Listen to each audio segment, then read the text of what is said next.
हे viewers, good morning सबको। जय श्री राम, राधे राधे। कैसे हैं आप सब और कैसे चल रही है आप सबकी पढ़ाई? दिन की शुरुआत हुई थी रोज़ की तरह सुबह के 4 बजे से।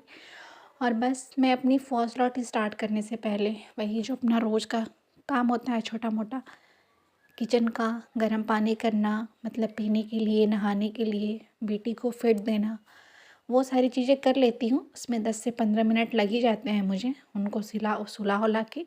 फिर जो है मैं अपनी पढ़ाई स्टार्ट करती हूँ।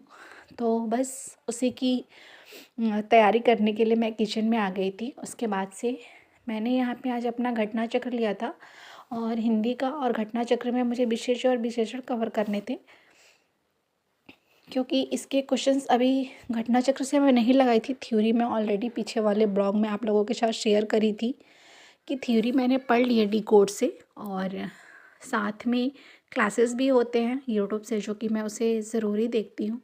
तो वही सारी चीज़ें बस चल रही थी यहाँ पे। और जब ये जर्नी स्टार्ट करी थी तब मेरे लिए बहुत टफ था, क्योंकि जब हम कोई चीज़ स्टार्ट करते हैं ना तब लगता है हमें बार बार कि हम उसे करेंगे कैसे। हमने स्टार्ट तो कर लिया है। सेम चीज़ें थी मेरे लिए टास्क की तरह, इसलिए भी था क्योंकि मेरी बेटी भी की तबीयत भी बहुत ज़्यादा ख़राब थी। तो मैं पीछे वाले ब्लॉग में ये सारी बातें आप सबके साथ शेयर की ही हूँ।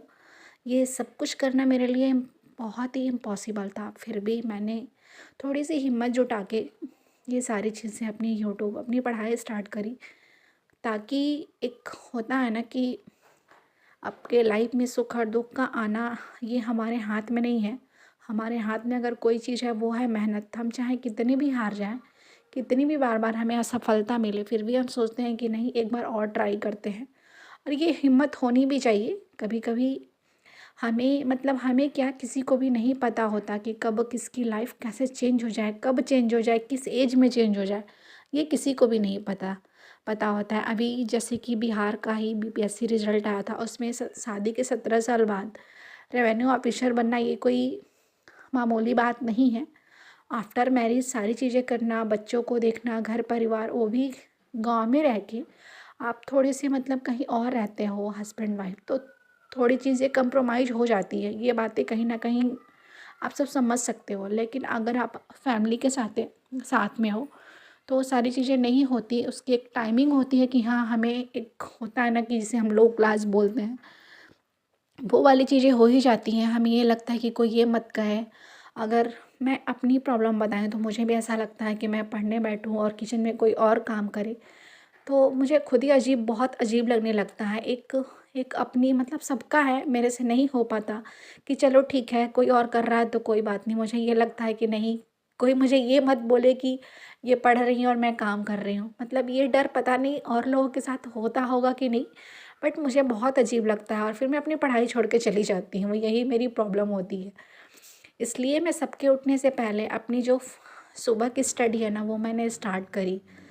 सुबह मतलब रात को आप सब समझ सकते हो, ठंडी के दिनों में दो दो बच्चियों को देखना, इतनी मैं थक जाती हूँ। उसके बावजूद भी 3 बजे 4 बजे उठना मुझे बहुत अजीब लगता है। मतलब कभी कभी रोना भी आता है, रो भी लेती हूँ कि हे भगवान, ये लाइफ बस चेंज कर दो। लेकिन फिर ऐसा लगता है अंदर से, एक ही आवाज़ आती है कि अगर इसे चेंज करना है तो इसे हम ही चेंज करेंगे, कोई और नहीं करेगा। हम अगर इससे बाहर निकलना चाहते हैं तो वो है मेहनत, और वो मेहनत से ही चेंज होगा।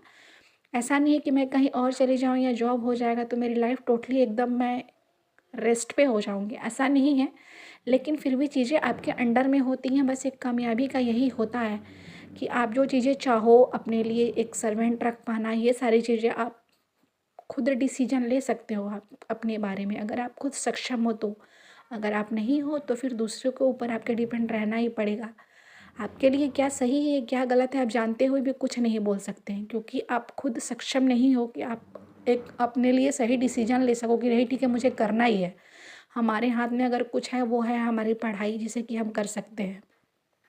और मैंने भी अपनी ज़िंदगी से ना सबको सीखा है, लेकिन हारना नहीं सीखा है। मैं हमेशा यही कहती हूँ कि चाहे मेरे लाइफ में कितनी भी मुसीबतें आए, मैं कभी हार नहीं मानूंगी, ना मैं कभी इसे छोड़ूंगी।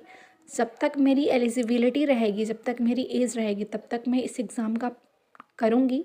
मुझे नहीं पता कि ये 1 साल में निकलेगा कि 4 साल में निकलेगा कि लास्ट अटेम्प्ट में निकलेगा, बट मुझे इतना पता है कि मुझे तैयारी करनी है और ये कब निकले ये ऊपर वाले के हाथ में है। मेरे हाथ में अगर कुछ है तो वो है मेहनत, जिससे कि मैं कभी पीछे नहीं हटूँगी और मैं इसे करूँगी ही।